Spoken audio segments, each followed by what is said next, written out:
Hello, hello, hello. My name is Moon, and I have some quick business to get through before this episode begins.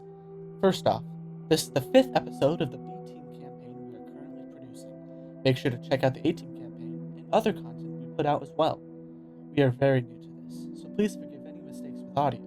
I promise we are trying our best. Tales from the 12 Mystic Seas is an experience best enjoyed with headphones. This episode is the second that was recorded in 2 parts back to back, which means it will not have a traditional intro, and there is a content warning in the description of this episode. Thank you for listening, and please enjoy your time in the 12 Mystic Seas.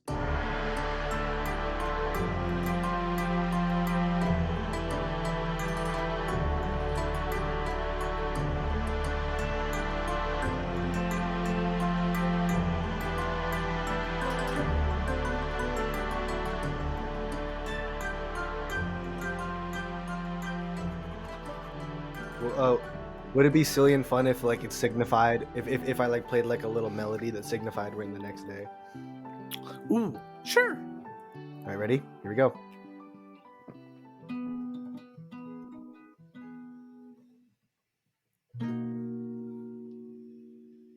Fez and Heliodora, you awaken after a long rest. Heliodora, you stand up and you see Jarl is outside, sitting crisscross applesauce on the balcony as if he hadn't moved. It's still dark outside. It's still, it's still the Sea of Darkness. You're still on the ceiling of a cave dimension. But you get up. Jarl stands up, phases through the door, and goes, "All right, I did not see anything." Her hair is all giant, tangled, white, bushy mess. She's and she's she has these little spectacles on, these tiny little old woman glasses that she wears. And she's like, where am I? Oh, I don't like the darkness. It doesn't feel right. Jarl goes, "All right, I should probably do this since, after last evening's events," and he spends 4 mana and does another use of introspection, and takes a look everywhere and goes "Nope, just our Konoko and Elvish neighbors. And besides that, we were all good." Okay, I would like some water and maybe something to eat, and then to brush my teeth. You all do that? I'm good. I meant to go get a early start on my history class. Can you wake up Fez? I gotta tell him about last night's vision. And Jarl, who is this small, scrawny kid, looks at Fez on his, bed, and goes and picks up a foot, and with his Gavito hoof, just kicks him. God damn! Jesus Christ! Hey, time to wake up. I did not hurt him. I just moved him a bit. No, it's okay. Question. For my visualization, did the bed sag in the middle a little bit? Absolutely. It is like I do not think I'm speaking in the Jarl voice during my narration. I don't think these mattresses are memory foam, but I do think Fez kind of turns it into memory foam as you stand up and you see an outline of his body cut out into it. And Jarl goes, "I wasn't planning on using that very much anyway, so that is all right. I will go if that is okay." All right. We meet up for lunch? Meet up after class? What is the plan here? I would love to meet up for lunch. Let's meet up for lunch. I'm going to do some investigations in the library today. Both of you are available to join me, but I don't entirely know your schedules, so Cool. Oh, trust. I'm going to be hunting that library down as soon Not as much I of get a out my reader, but I classes mean, if it today. helps, I guess I could try. Right. I have time after soul magic today. Do you think you could join me with that? Sure. Beautiful. I will see you there then. Alright. Later, bud. Okay. Bye. Guys, do you want to go grab some breakfast together? Sure. after we Let get me just ready? like change my shirt. Could both of Thanks, you Al. real quick give me an insight check onto Jarl? Yeah, what is he going away for? Early start to his day. 9 of wands. Not of my chosen suit. Oh, so a 3. Okay, Beautiful. I'm gonna... So Fez gets a 5 and has no clue what's happening. I just woke up. So Yeah. That is true. That is true. And Jarl is somewhat hard to read. Yeah. Let's see, a 10, a 3, so 13, and then what's my... Do I have an insight proficiency? I don't. Insight is wisdom? So 16. 16.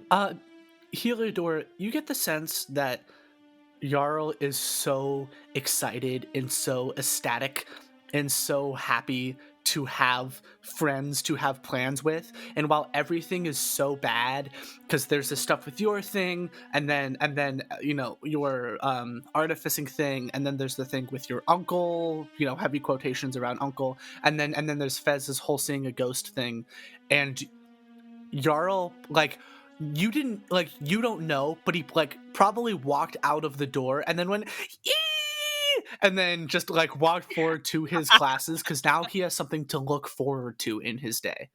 Fucking dork. Oh, that's so sweet. And so you absolutely get the sense that he's trying to seem nonchalant, but he is just so excited he has friends. He's just a chill guy. Oh, that's also Heliodora hasn't really had friends either. Her mom was her friend. You know what's funny? Neither is Fez. Love that for us. Wow, we're all just fucking lonely losers. That's fine. A little bit too real. Oh, anyway, so where does the role play start and the real life end, guys? Yeah. My uncle also is a gang member. Wow, Ugh. I'm also dead. Anyway, how do you guys start your morning? Morning routine. Get ready with me. So, sorry, my bad. She has a bunch of like, I love my design for her. She has a bunch of jumpers cut off to like make room for her satyr legs. So she chooses a good, cute, comfortable. She puts her hair up in a messy bun. Her yellow orbs. I hope. Okay, you both didn't laugh at my Wattpad fanfiction joke, and so both of you are fucking lame, and I hate the both of you because I sound fucking crazy right now. I wouldn't put it past you to speak that way. So that was the most on-brand Sarah thing I've ever to describe them as orbs. I'm like, that's Sarah being Sarah. Yeah, I'm going. Yeah, but no, like we're getting ready for the morning. I'm gonna walk over to the sink, just cup my hand under it, just pour water in it. It is a communal bathroom. You have to get down the hallway. So you absolutely have to wait your turn. And I know originally I had Mycena and Belle, her roommates, be below, but I think now they're next door neighbors. And everything that happened through the wall, not through the floor. Yes, Heliodor. Do you, white man, wash your face? Is that what you do? Do you put water on your hands and you go... I'm gonna take a shower. That's what I'm gonna do. You have to wait a bit to take a shower. Fine. I'm in no rush today. Yeah, you absolutely wait in the line. There is a line. There is 2 panikis and a chapade there in line, just kind of waiting for the shower to be done. It might be a silly question. Is this like a same-sex bathroom? It's so there are like stalls and like there is a traditional bathroom and then there is a single-use shower. Good morning. How's everyone doing? The Beniki right in front of you turns around and goes, good morning. You sound a lot like my friend. It is quite early. What? You sound a lot like a friend I have. Oh, that is all right. I mean, people share names. Yeah. People share accents. You know, maybe I'm just Right. stereotyping. Maybe. But, you know, people can sound however they wish, I suppose. Yeah, you're right. You know, you sound a lot like, Like a dick. I was going to say, the red Batista. Sorry, it is early, and I would like to hold conversation, but I'm very tired. Not a morning person. Yeah. No, I'm still Sorry. getting, well, I am from here, but this is a different schedule than I am usually used to. So, you know, it feels like I just woke up in the middle of the night. Mm, So, right. yeah. I don't know. So, you taking a shower? Or you taking a We shit? cut from here to Heliodora getting ready You come around here often. in her room. Both you guys get dressed. You change. Yep. I shower. I change. No, absolutely. And you start on your classes. Cool. I think for the second day, all of your like required classes are still very much, hey, we're going over the syllabus. Hey, you know, here's some clubs you might want to know about. Hey, we are, you know, trying to like hey, try out for the play, you know, we're starting real soon, so then we have a lot of time to rehearse before break. And and a lot of like During one of hey, those, Fez is gonna be like, "Can I see one of those flyers for the?" the tiniest, just like snow white Radon, truly like 3 feet tall, goes, oh, yeah, absolutely. Here's the flyer. Thanks, dude. Appreciate you. Yeah. And then, like, what is this thing? Like, what play is this? You see that. So, I do think that Willa Payne has like a printing press, and you see, Just be more chill. it's not Be More Chill. God, I love Be More Chill. Sorry. Yes, we know. I hate theater kids. My bad. Alright, Okay. Anyways. You see that clearly, like the font and like letter pieces, I can't remember exactly what they're called, but what would be in a printing press were taken from multiple different printing presses, because this title is written with like different fonts and like different shapes and clearly different sizes of letters. It's a rank, janky ass flyer. Oh yeah. Like in a way to look kind of cool, but it's like it takes a second to read. And it says A Songbird's Rest by Johnny Eyre. All right. You were not asking to, but I will let you know that a history check on A Songbird's Rest would not actually give you anything, as this tiny little Radon goes, yeah, so it's actually an original piece, and since I've been here for long enough, they're letting me actually direct a piece that I wrote. So it's gonna be kind of cool, maybe. But yeah, no, you should absolutely audition. We can fit a human in there somewhere. I mean, you know, there's always a spot. Hey, there's no small roles, just small people, and I'm a small person. So well, I wouldn't know anything about being small, but I'll let my friends know about it. I'll let my friends know about it too. Great, cool. You might know if you audition. I'll give you a fucking tree. I don't know. And you. That would be funny. And I just walk away. I said that would be funny. And I just walk away with the flyer. He did not think that you heard him and goes, yeah, okay, cool. And you walk away. Where has Heliodora gone? Sarah has just fully disappeared and is no longer in this game. So we will continue. We will cut to her when we get to there. I just got a text. I'm thinking it is from. Dude, editing this is gonna be a doozy. Oh, it's gonna suck. I'm gonna hate it so much because it's so. This is the most off the wall I think there. No, this is truly insane. We're gonna have 2 hours of footage, and I'm gonna get it down to 2 25-minute episodes of what actually happens. Well, yeah, I mean, it's like, the thing is, it's like, you know what I mean? It's, what's the word? It's unplanned, so we're kind of like rolling with it as it is. Of course. Well, I mean, you also, we have a lot of time now. That like break is literally almost here, so perfect timing. It's just like I don't know. I think this is gonna be like a fun little like thing to roll out. Yes, absolutely. Fez, you get to your soul class and you see Jarl is there sat, and he has under his arm and like in his little tote bag where he carries his few possessions so many different scrolls that are all tied, and he actually has one out over the table as he's currently reading, and he goes like, oh, hello, Fez. I may have visited the library already.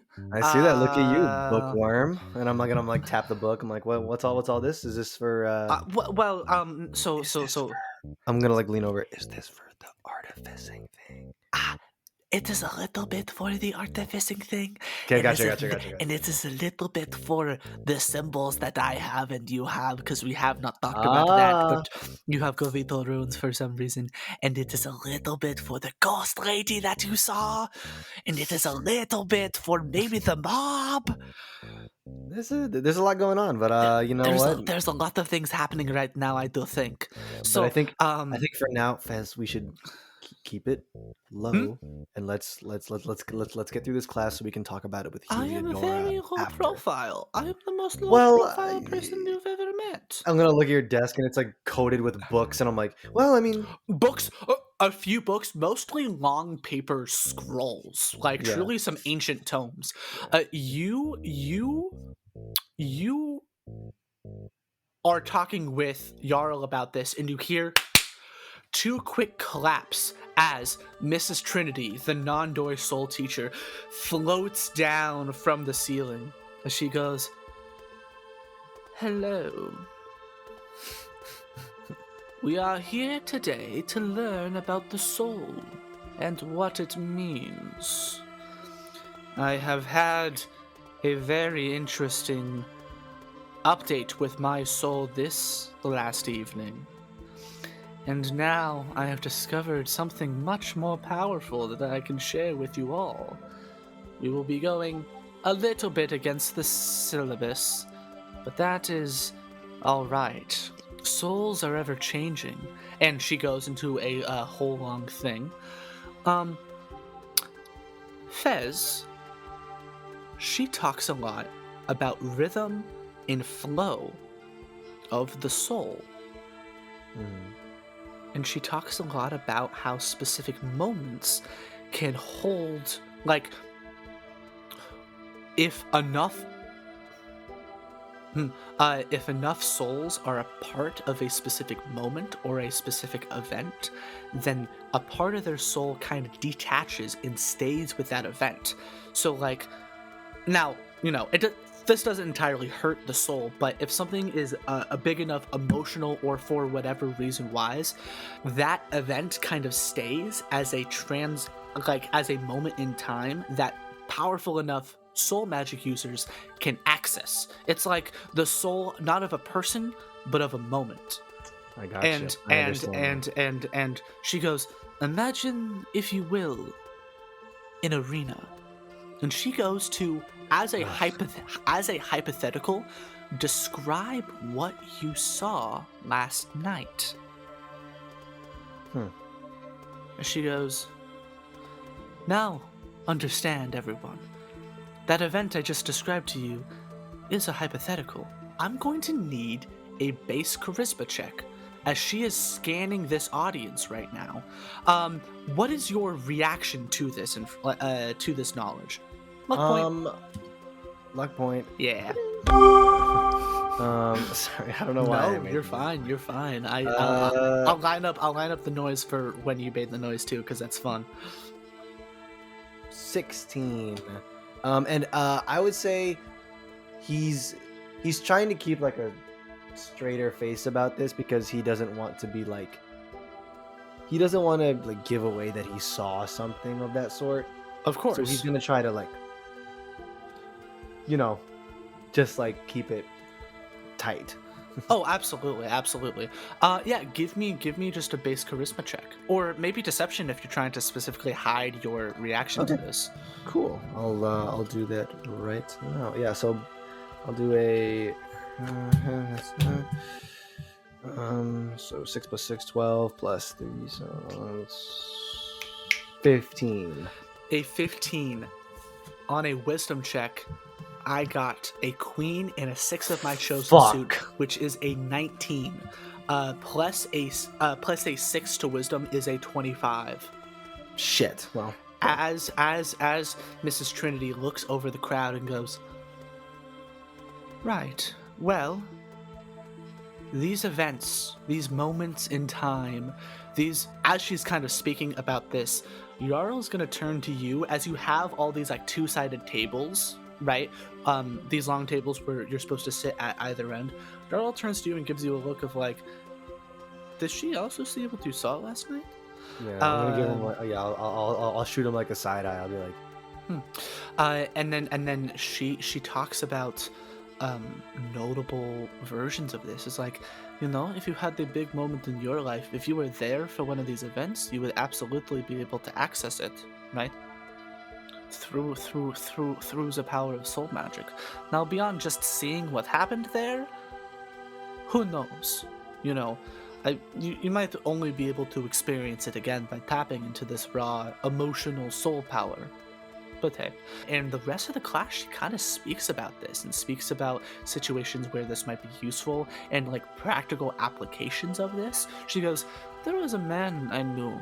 Her accent. Whoa. She goes, there was a man I knew, elvish man. Spent some time together with him on the mainland, who worked in law enforcement as a detective, who was able to use this to witness crimes as they happened, after they happened. So something like that may be very interesting. And class ends in a weird kind of way where she goes like, take this information forward with you. Huh. Okay. Fez, will you please stay after class? There's something I need to discuss with you. Sure. All right. And she holds you after class. Jarl goes, I will wait for you outside. Yeah, I'll be out in a bit. And she goes, Fez, I noticed when I was discussing this hypothetical situation that you reacted in a way as if it were not hypothetical. Did you also witness that event last night? Well, from what I believe, I was the only one who did witness it. No. Do other people see these visions and these significant moments?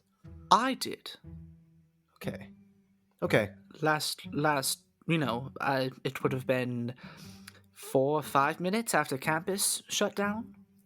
Did you happen to hear stomping? The stomping and the footsteps, yes, it stopped right after. It stopped right after like the chants started. Like they got half a word in.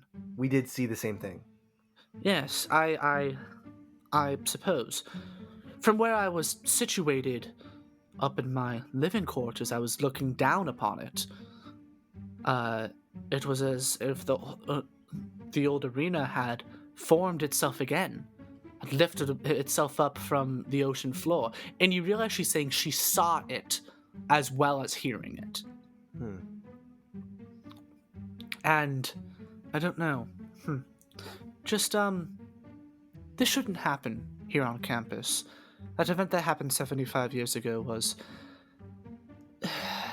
a blight on this school's history. I was not, there for that time, much too young, but try not to ruminate on this, Let the tragedies of the past stay where they belong.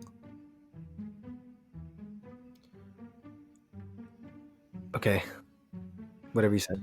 Sorry, yes. All right. Stay safe. And please, let me know if you see anything else. I will. That information, and then she kind of goes deeper into exactly what she saw. How much do you tell her, and specifically do you tell her it looks like the ghost of this woman looked at you? No, I'm just gonna tell her I saw a spirit. You saw a spirit. Yes, of that champion whose name does not work for me at this moment. All right. And that is all you saw? It did not attempt to interact with you in any way? No. Give me a deception check. I got a 14 plus 6 is a 20. Shit balls. What'd you get?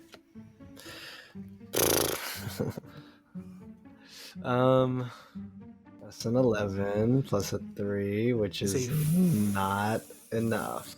Which is a 14. I'm assuming you don't have enough luck points at this point to bring yourself up to a 20. Wait, 14 plus... No, I don't. Sad. You would need 6. I need 6. Shit. All right. She goes. All right. Yes, I do understand. Fez, you're not from here, are you? I believe I am. I'm from the Sea of Darkness. Oh. Sorry. Forgive my, short-sightedness when it comes to how this world can work. All right, so right. So you are here from the Sea of Darkness. I'm not. I'm a newcomer. It's kind of, a lot of it is new from me. My home plane, the Sea of Tears, is also, bathed in darkness, but it does have a sky, and this place does not. What I'm trying to say is that each plane works differently. Each realm of existence we call the 12 Mystic Seas somewhat abides by its own rules in its own way. And the way the souls mix with the tide, really, we pretend we understand it, but we truly don't. It's important to me as your professor that you understand that there are people that can help with these things. All right? You're not going to understand it all by yourself. That's where truly my love of academia and love of teaching came from, is understanding that everything's better if we just help each other. I see what you're saying. Thank you. All right. I really appreciate it. Yes. And I'll, yes, of course. If I see anything else, I'll let you know, okay? All right. Hey, I'm glad you're in my class. Have a good day. Thank you. Thank you. And you leave Mrs. Trinity's class. Jarl is waiting right by the door, and he goes, "Right, what did she say? Is she mob? Is she evil?" She's actually a very nice woman. Oh, yeah, that does make sense. She seems to have my best interest. All right. No, there was no anger. I mean, I'm not getting like detention or anything, so it seems like right. All right. Well, we go to the library now. Yeah, let's go find Heliodora. Heliodora, we're gonna cut to your artificing class with Johnny. Oh shit! Okay. I got real life excited for it. I got like IRL excited. My bad. You were given another classroom to go to on your second day at the end of your first day when things went wrong and the artificing building was shut down for, until whenever. It takes you a second to find this new room, as it's actually kind of deep in the library. It seems like it's some like meeting hall, as a part of the floor is raised. Like it's a small room in the middle of the library. There's no windows, and as you go in, there's actually soundproof walls. And there are about 80 or so like chairs that can all stack into each other, that are stacked into each other, forming these like 7-8 chair tall towers, and they've been pushed up against the wall as the artificing students have all found their own space and found their own area in the room to work on their projects. You walk in and Johnny goes like, "Hey, Heliodora, glad you could find it. Look, we're not going to worry about tardiness today. I get this is like a different classroom. You know, it's a little hard to find." Yeah, interesting layout we have here. Is all of the resources we had previously also available? Due to the size constraints of this room, I do have the resources in kind of the teacher's lounge connected to the library. You tell me what you need, and I can just go get it for you. Yeah, I was wondering if I could work on something else completely, start over, independent work. Yeah, I get that. That makes a lot of sense. I'm actually really glad you said that. I was kind of going to suggest something of that nature. It's all right. Can I have the assignment? Can you lay it out for me a bit more clearly to see how I could work with my idea? Right. So, the assignment is, or what we are working on now is a semester-long project. This will be due at the end of the semester. What we're working on right now is to find our goals of a problem we want to fix, and create an invention of some kind using artificing to solve that problem. Now, if we need to, if a good portion, and by good portion I mean truly like 2 or 3 separate kids, run into the same issues, we'll pause for a week, go over, I'll prepare some lectures, we'll go over that specific, part of artificing to teach it to the class.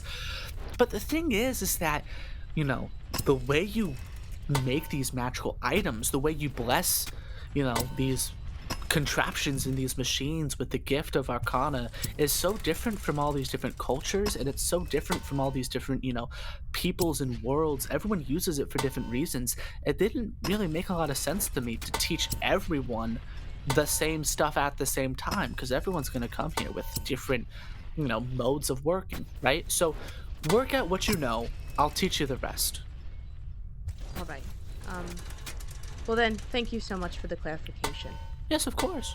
Do you have a specific problem you were thinking of, or are you just kind of throwing spaghetti at the wall to see what sticks? Something like that. Definitely a spaghetti situation. All right, sure. Oh, I did want to say, to you, Heliodora, and he kind of like, he doesn't like pull you or like push you, but he kind of gestures to have you follow him to a corner of the room. Look, we investigated the building last night after yours and Kenny's metal familiar went a little off from your design, and I do want to say we have found the problem and we are taking care of it. I will let you know that we are calling in some people actually from the Department of Arcana, so it's actually out of the hands of the school for the meantime. Because I did want to be, vocal and honest with you about this. And I appreciate that, Professor. Yeah, so I just have that main concern of it interfering with... I used my own power core that I brought from home, and I don't want anything that I make end up corrupted in that same way. I can say it does not seem like the power core was the issue there. It was something there in the building, and here in the library we should be safe. All right. And okay, thank you, Professor. Of course. Heliodora, Kenny is not in this classroom.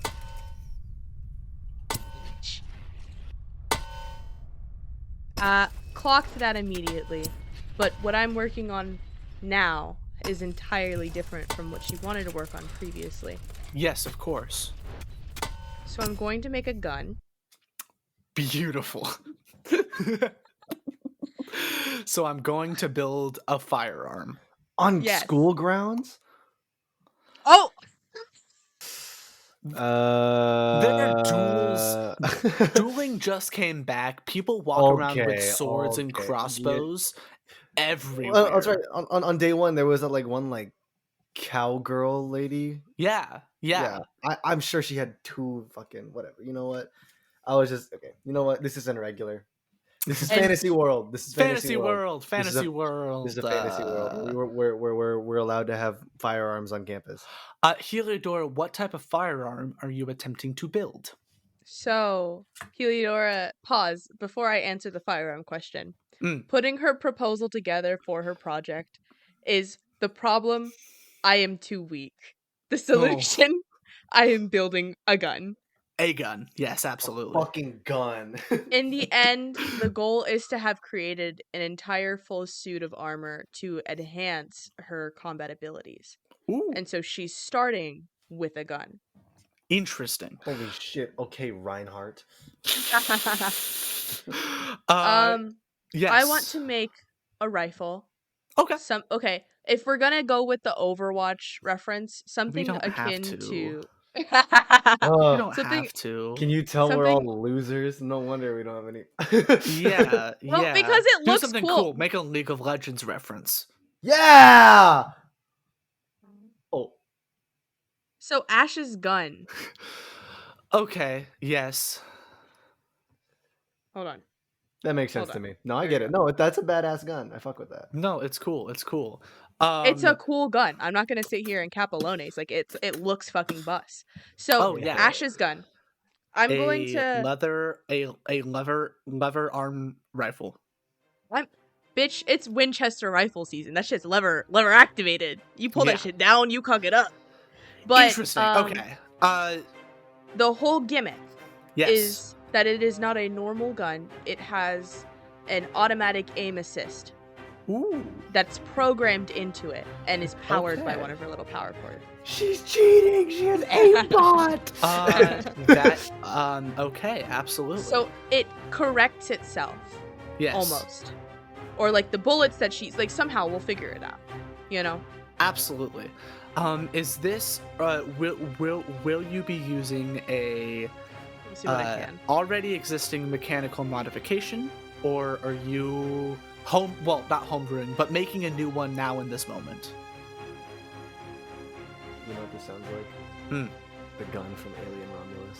A little bit. I had that same exact thought. I was like, but it's lever action. Okay, so we're going. I'm trying to think. Yes, of course. Because I don't know really very well because you have gunsmithing.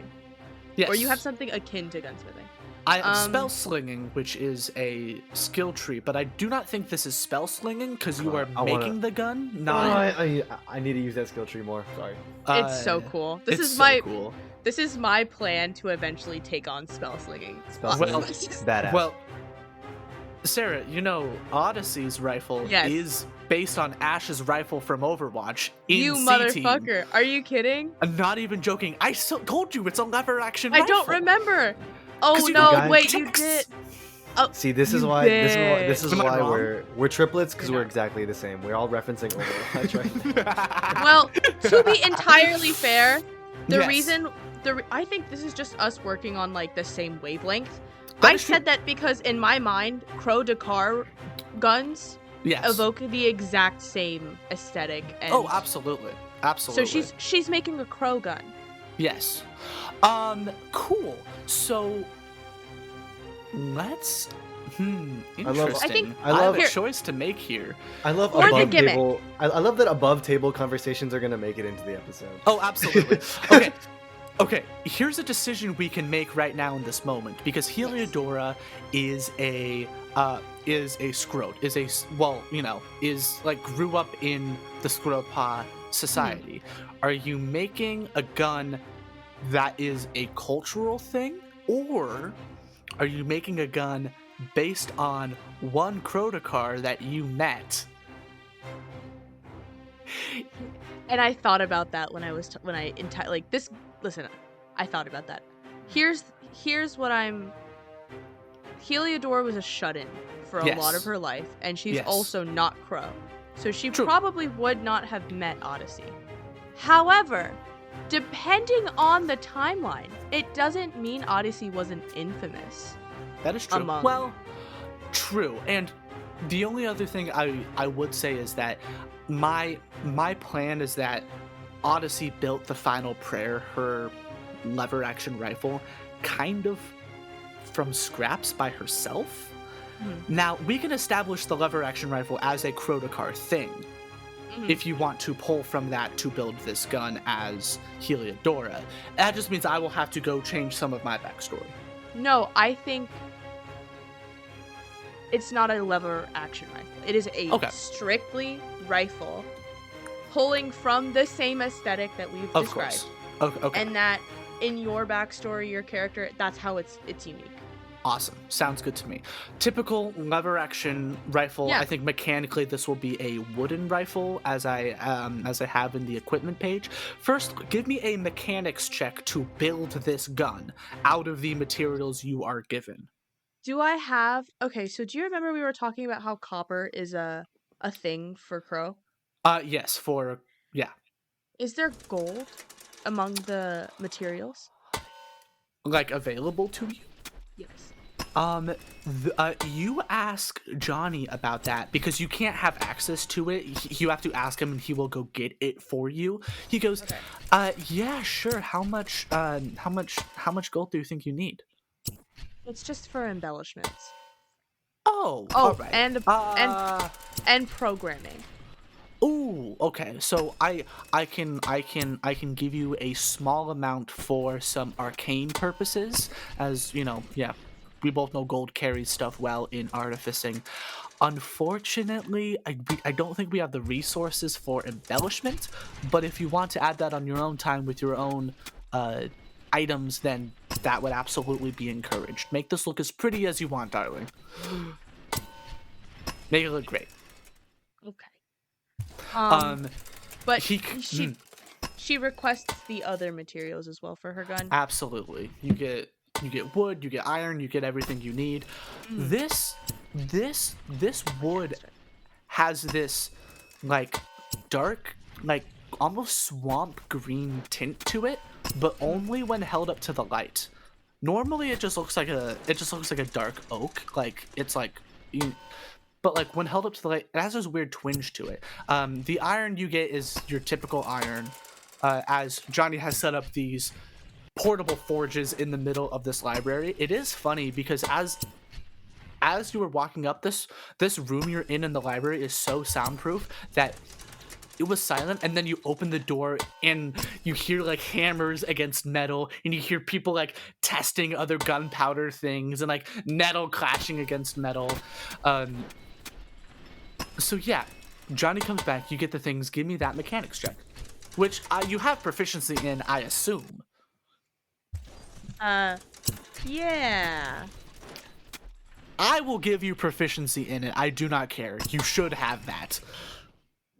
I'm like building my character, and I'm like, why do I have a proficiency in persuasion? I'm not a persuasive person. Yeah. And I'm like, I thought that was mechanics and not persuasive. So I was texting. I was like, oh, well, I'm not checking my phone because I'm running a game. I know, right now. But I was like, hi, can I change it? Because I don't know why it wasn't mechanics. Yes, absolutely. Absolutely. Right. I'm not sad to see persuasion. I don't know why the fuck she has that. That's crazy. Anyways, back to what I was doing. Mechanics check. Yes. Let's see. Okay. I got a 3 of 1, so a 4. Okay. 10 of Wands, Sick Nasty on 11. And let's pull from the middle of the deck. 11 plus 4, okay.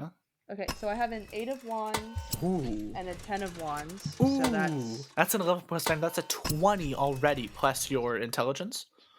Oh no, that's an 11 plus 9, so a 19. 11 plus 9 is 20. Guys. me and Sarah just can't do math, dude. I'm an architecture major. That's not good. Yep. My buildings are gonna come out wonk as fuck. So that's 20, and then plus my intelligence is a 4. A 24. You build this, and it is. I mean, describe to me how this weapon looks. So, it is a standard issue. Like Ash's gun from Overwatch. Sorry. I'll kill you. Sorry. I'll fucking kill you. My bad. Did I have at any point mustered up enough? Because she really wants to put the embellishments on like it's a crow gun. Yeah. But because she's using the gold that represents Skid. Right. So, do I have any extra from the actual programming part of it? I will say on a 20. Also, I want to say, when we say programming, we're not building like little green computer chips to put into these devices. I want to clarify for the people listening to this. It is, when we say programming, we're like building a device to make it susceptible to further magical modifications. Yes. Yeah, this is truly like building wrong analogy, but it's like building a USB port to be used later, but for magic things. Magic fantasy. Magic fantasy, fun. Silly, fun fantasy world. She created a magic receiver within the gun so that the bullets that she creates later can be influenced by that receiver. On such a high check, you are able to use just enough gold possible. Unfortunately, Johnny gave you also just a little bit that you can accent a specific part of the gun, but not all that you would want to accent. And just because Johnny did not give you enough. Yeah, and she'll get to that. She just wanted to have something down. So it is a standard rifle. Okay. Made of like a dark wood with these gold embellishments and a little scope. The barrel of the gun is made with like a deep steel, like a dark, deep steel color. And she's taken the time to carve out the filigree among the handle, and she's kind of like brainstorming for a name right now. But along with the rifle, maybe did I have the time to make a couple bullets as well? I would give you that, yeah. The only drawback is that I'd have to make each bullet. Yeah. I'm sure that as I continue, like, it'll get easier. But, like, she's made maybe, like, 7 or 8. And each of these bullets are, like, these long... Like, I don't know what a rifle bullet is in terms of, like, research between games. Yeah. We'll get there, because I'm going to sound like... If you know guns and you're listening to me ramble, you're probably frothing at the mouth. Your eyes are glazed over. What is this girl fucking talking about? It's a little rifle bullet. It's gonna be like when people who really know poker watch A-Team 4 and 5. Sarah, I will share with you all the research I've done for Odyssey. There you go. But she's also embellished and filigreed the bullets. Interesting. What does the filigree serve a purpose beyond looking cool? For what's it called when she wants to recover them? Got it. Understood. Her goal is to further modify the bullet so she only needs 9. Interesting. Or she doesn't have to continue to make more. She can recover them after she's used them via like a Mjolnir situation where they come back to her. Oh. But that's further down the line. She's done this for identification purposes and so that she can also embellish it with gold for also the magical part of it. Understood. You create this before you can actually go to putting magic into these things. The class is over. I don't care. Oh, you're like still working? I will continue to work on this until it is finished. Johnny comes over after the entire class is gone and goes like, "Hey, Heliodora, what are you working on there?" A gun. I had that guess, and so I'm glad you said it, because if it was something else, I would feel really bad, because that really looks like a gun. I'm happy that has come across in my design. Yes, of course. If you were making like a stovetop, I was going to be so embarrassed if I thought it was a gun. It's better than maybe a child's first ever drawing and you have to decipher what the fuck you're looking at. I mean, I'm going to, if you are okay with this and you think it's fair, let's do a separate dexterity check. What's Heliodor's dexterity? Is it bad? I'm looking at... No, it's not. Okay. Hold on. It's not that bad. Let me see if this shit makes sense. Please just hear me out, please. Oh yeah, this makes sense. Okay, it's a 0. It is a 0. Let's give me a base dexterity check on just how pretty this filigree is. Oh, because is it dexterity is what you use for I art? would I would Yeah. artificing can be based in mental stuff, because It's mental. yeah, it's like you are putting stuff together, right? And like knowing what goes where to build a working firearm is a intelligence based thing, right? It's like knowing how to do this. Having the dexterity and the coordination and the understanding on like how much pressure to put and like what angle to put like a knife at to carve a filigree into metal will be a dexterity check. Usually we have a dump check. Yeah, this is how of it works course. when it comes to any role-playing game. Like I'll have pretty good check, and then I'll have a really bad check. That's pretty standard. I can afford a dump check on this one, but I really don't want it to. I want to do well. I'm like, and my cards, I don't think I've shuffled the shit out of these cards. I've just gotten that 8 of Wands a lot, and so I'm like, ooh, girl. Interesting. This is a tarot deck, so it might be the spirits. A 5 of Pentacles. Oh no. And a 3 of Pentacles. It's gonna look real So that is a 8 overall, as you add nothing to dexterity. I think Heliodora knows where your skill level is. How artsy are you trying to make this? Because she's trying to replicate the cultural engravings of crow guns. So, honest to God, and I know this is not me talking like, what's the word? Trying to like above table or if Heliodora is doing a bad job, she's gonna stop and try again later. In so many other checks, I would say that's not allowed, but I think here that is okay. The way I will have this low check still matter, I think you get you start on the gun.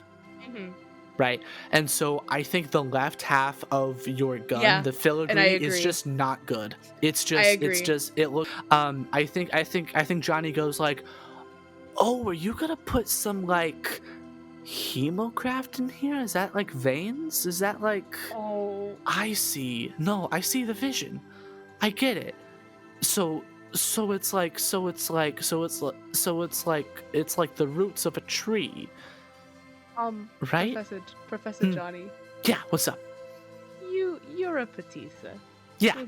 You at least kind of know what's going on with the Scrodpa, even a little bit. I've known Scrod. I fought alongside many. Are you familiar with the Crodica gunsmiths? Oh, the guys with the fancy gold guns? Yeah. Oh, it was so pretty, all the stuff they'd have on those. Real pieces of art. I mean, like, that war sucked. That was bad. Let me be the first person to tell you that. But, clearly not the first. But, yeah, real, like, it looked like they just put down the universe on those, yeah. Why, what's up? I'm gonna give him a check. as he goes. Swaps into her fist. She goes. He gets on wisdom. He gets a 17 minus 1 is a 16, which is enough for him to go. Oh, Heliodor, the next class is coming in real soon, and so I'm gonna actually need you to leave. Oh. Yeah. Am I finished with the gun at all? The gun does work. Like you were working on the filigree and then going to work on the magic. I think in the hour 15 you are able to build a gun. Okay. Then can I take the... I don't have to use any more materials. I've used all the materials. I just have to infuse it with the magic. Okay, great. Yes. I will take that with me into the library, and as we research, I'll finish the gun while I'm there. Cool. You walk out and walk out of this classroom as the older artificing kids start to walk in. You see these students have kind of made it a bit of their identity, as a lot of them have metal arms kind of attached to themselves, or have a few of them have augmented themselves in some way, not in like a cyberpunk like, hey, let me take half of my face off and like replace it, but like a few of them have metallic familiars that are like carrying their bags or carrying their books and stuff. You see one of them has this crazy like gun sword on their back. Interesting. As they walk in, Johnny's like, all right, Artificing 102. Now remember, guys, just because we're here doesn't mean we can actually use this building and give it legs. Remember what happened last time. And the door closes, and all the like mechanics and blacksmithing you heard before goes away as the door closes. It doesn't take super long to find Jarl and Fez Heliodora, as Jarl is having a hard time keeping his voice down in the library. He's like, yeah, so I think if you have one arrow, I think that actually makes someone who's not maybe like good at I think that if someone has just one arrow, I think I've read some things that if someone is not like good at magic, like from like how you cast magic, from like your sense of self, right? I think if someone has one arrow on them rune-wise, they can cast magic like you do without having to be, and he, gestures with his hands and just kind of points at your self. She comes up behind him and goes, shh. And he jumps. What? It's a library. What'd you say? It's a library. And he... You petty bastard. Hey, look, thanks on to know, Anna. So, I do not know, but I do think that maybe this potential for new magic has kind of built upon itself, and since I have heard that it is exponential, right? Wait, pull your tongue out. How many arrows do you have again? I got 8. 8, right. Very interesting. And that hasn't... Whatever. Heliodor, you are here. Yes, I remember. I was just being nasty to you.